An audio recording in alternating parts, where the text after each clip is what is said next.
कारखान्यांनी 100 कोटी FRPच्या बिलाची शिल्लक रक्कम द्यावी या मागणीसाठी युवा सेना जिल्हाध्यक्ष रणजितसिंह भोसले यांच्यासह कार्यकर्त्यांनी अंगावर रॉकेल ओतून घेऊन आत्मदहनाचा प्रयत्न केला।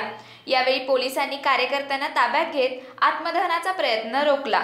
जिल्हाधिकारी कार्यालयासमोर झालेल्या या आत्मदहनाच्या प्रयत्नामुळे या ठिकाणी एकच खळबळ माजली होती। युवा सेना जिल्हाध्यक्षांसह सुमारे 20 जणांना पोलिसांनी ताब्यात घेतले आहे।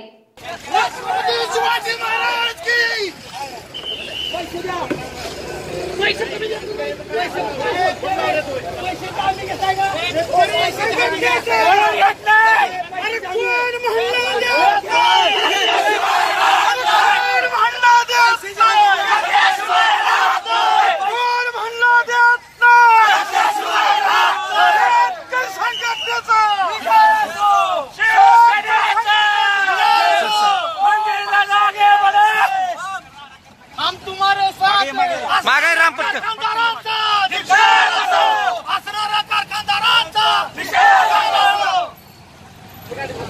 कारखाना प्रशासनाचं करायचं काय? धिक्कार असो, धिक्कार असो, धिक्कार असो। शेतकऱ्याच्या कामाचे पैसे खाणाऱ्याच्या खाली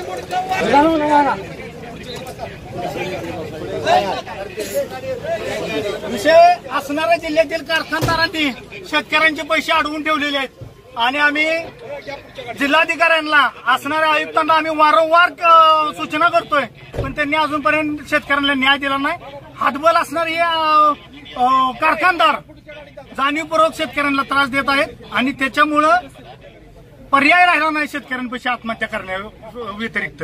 आयुक्तांना विचारलं, आयुक्त म्हणतात आम्ही काय करू शकत नाही आणि जवळजवळ प्रत्येक शेतकऱ्याचे पैसे कोट्यवधी रुपये कारखानदारांनी अडवून धरलेले आहेत। पैसे द्यायला नकार देतात।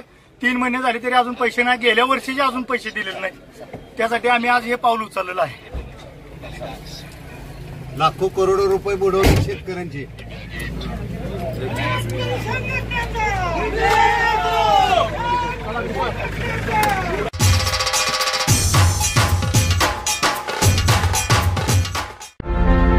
Builders association of India Satara centre आयोजित पश्चिम महाराष्ट्रातील एकमेव भव्य वास्तु प्रदर्शन रचना 2019। बिल्डर्स प्रोजेक्ट, बांधकाम मटेरियल, तंत्रज्ञान या संबंधीचं वास्तु प्रदर्शन 31 जानेवारी आणि 1, 2, 3 फेब्रुवारी 2019 रोजी सकाळी 10 ते रात्री 9 वाजेपर्यंत जिल्हा परिषद मैदान, सातारा कोरेगाव रोड, सातारा इथं। मुख्य प्रायोजक कालिका स्टील, सहप्रायोजक उपरकॉर्प, HDFC होम लोन्स।